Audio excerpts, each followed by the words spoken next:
Salut tout le monde, je vous retrouve ce soir pour débriefer la sixième étape du Tour de Suisse, 187 km après de 2000 mètres de dénivelé positif. La première moitié de parcours était complexe, favorable à la formation d'une belle échappée. En revanche, les 100 derniers kilomètres étaient plus à l'avantage du peloton, et donc des sprinters qui n'avaient pas eu l'occasion jusqu'à présent de s'expliquer sur ce Tour de Suisse. Le duel du jour était là, sprinter ou échappé. Personnellement, je pensais que c'était l'échappé qui avait sa chance, à la condition, bien sûr, comme toujours, qu'il y ait un nombre conséquent de coureurs à l'avant. Au-delà de ça, une certitude demeurait au départ ce matin. Ce devait être le statu quo au général après les deux dernières grosses batailles que nous avions eues sur les étapes 4 et 5. Côté résumé, les coureurs sont partis vers midi et demi et 4 hommes vont se dégager dans la première heure de course. On va alors retrouver à l'avant Harry Sweeney d'IF, Mauro Schmid de Jayco et Stefan Kung et Romain Grégoire de Groupama. Romain Grégoire qui avait sans doute à cœur de se remettre directement dans le combat après la volée qu'il avait subie hier. Je rappelle, le Français avait perdu son maillot jaune et tout espoir d'un bon classement général après avoir explosé dans le final de la cinquième étape, concédant près de 7 minutes sur Joao Almeida et Oscar Hindley. Sweeney, Schmidt, Kung et Grégoire, eh bien ce sont ces 4 coureurs qui vont former l'échappée de la journée, puisque personne d'autre ne va être en mesure de se joindre à eux.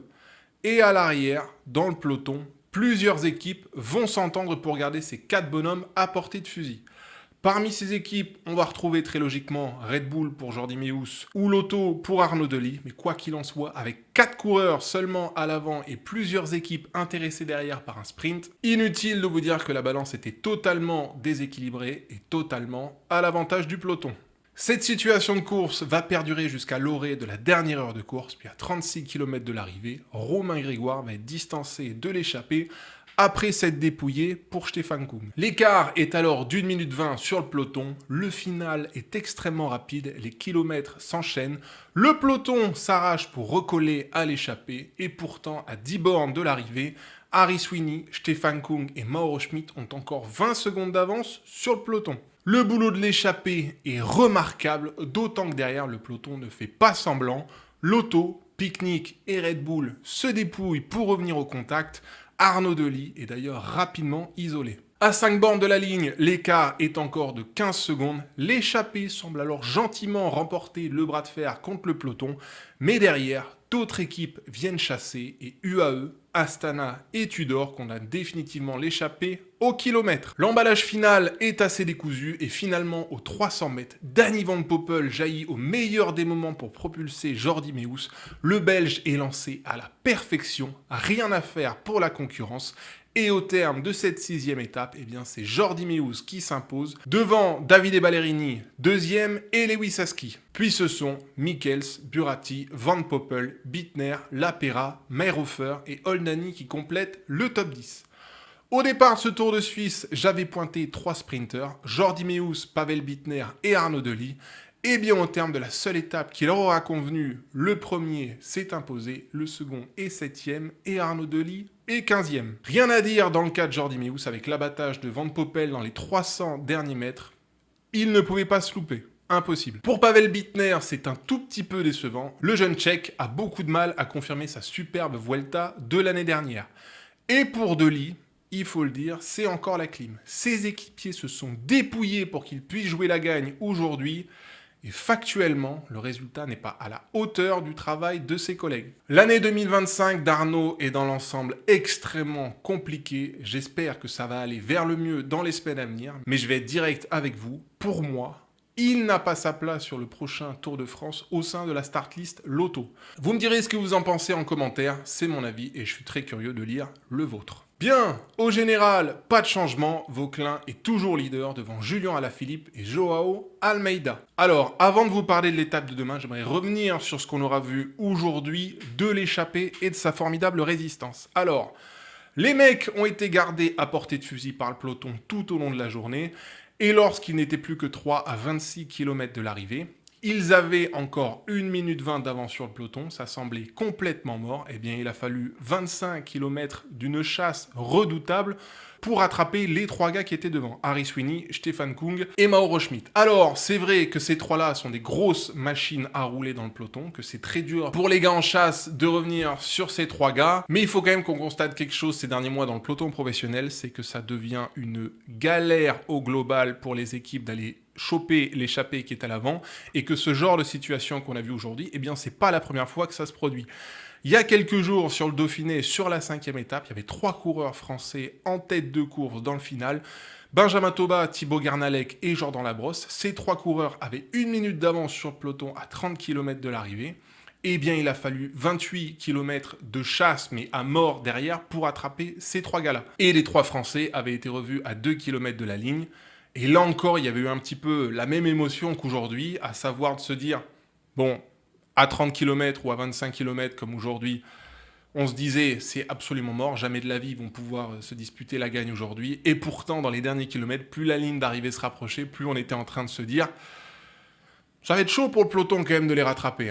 Bon, la finalité, c'est qu'à chaque fois, l'échappée a été reprise. Mais plus généralement, il faut se le dire, aujourd'hui, c'est devenu une galère absolue pour le peloton de rattraper une échappée. Surtout quand elle est aussi bien fournie en très bons rouleurs. Alors, historiquement, lorsqu'une échappée partait à l'avant en course, on se disait qu'il fallait grosso modo 10 km au peloton pour attraper 1 minute sur l'échappée. Eh bien aujourd'hui, le constat est là. Tu roules à fond pendant 10 km derrière l'échappée pour essayer de les rattraper, et tu reprends quoi dans le peloton? 20 secondes, 30 secondes peut-être grand max sur l'échappée. Ouais, c'est devenu extrêmement dur. Alors il y a plusieurs choses qui expliquent un petit peu cela dans le peloton actuellement. Pourquoi est-ce que les échappées sont devenues si fortes? Ou alors pourquoi est-ce que c'est devenu autant une galère pour le peloton d'aller les chercher? Eh bien déjà, le premier paramètre, c'est le matériel. Aujourd'hui, les vitesses moyennes des coureurs, c'est devenu quelque chose de remarquable. C'est devenu une habitude presque que les mecs bouclent les étapes à près de 45 km/h de moyenne.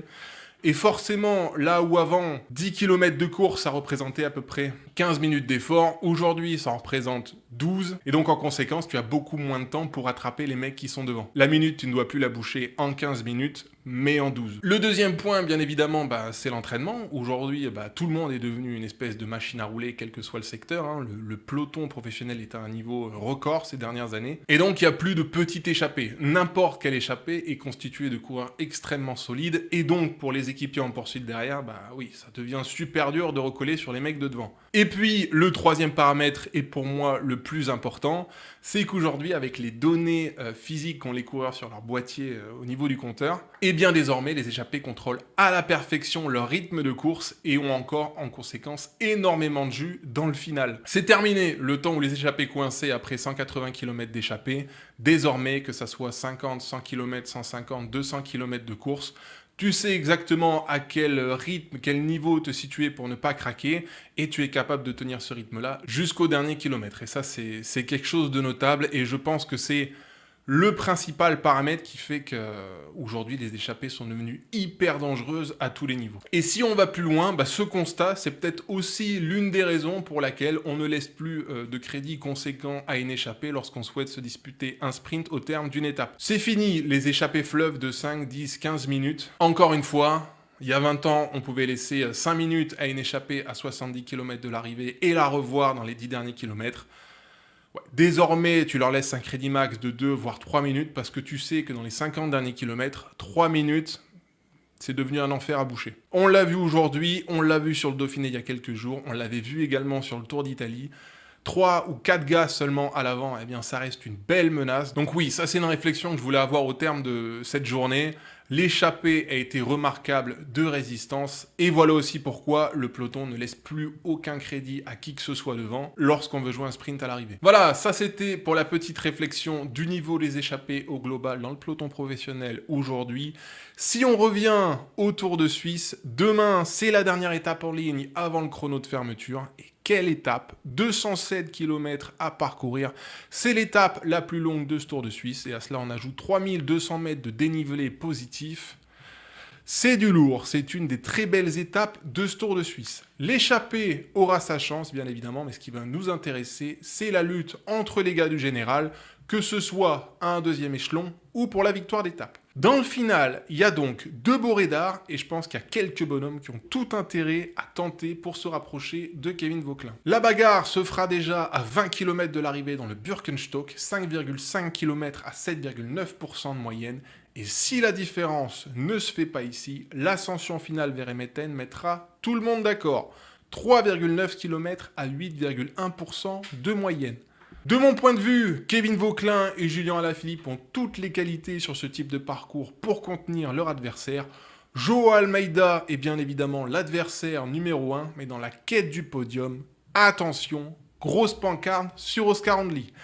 Il a du jus et du punch, on l'aura vu hier, et ce final, demain, il va l'apprécier. Le Britannique joue le podium et pour ça, ça passe bien sûr par une grosse perf sur la 7e étape. Charge à Kevin Vauquelin et Julien Alaphilippe de sortir une performance XXL pour conserver les 2 premières places du général au départ du dernier chrono dimanche matin. Ok, je vous laisse ici, je vous retrouve dimanche matin pour le débrief de cette étape. Je croise les doigts pour que Kevin soit encore en jaune à ce moment-là. Prenez soin de vous et à très vite. Bye bye!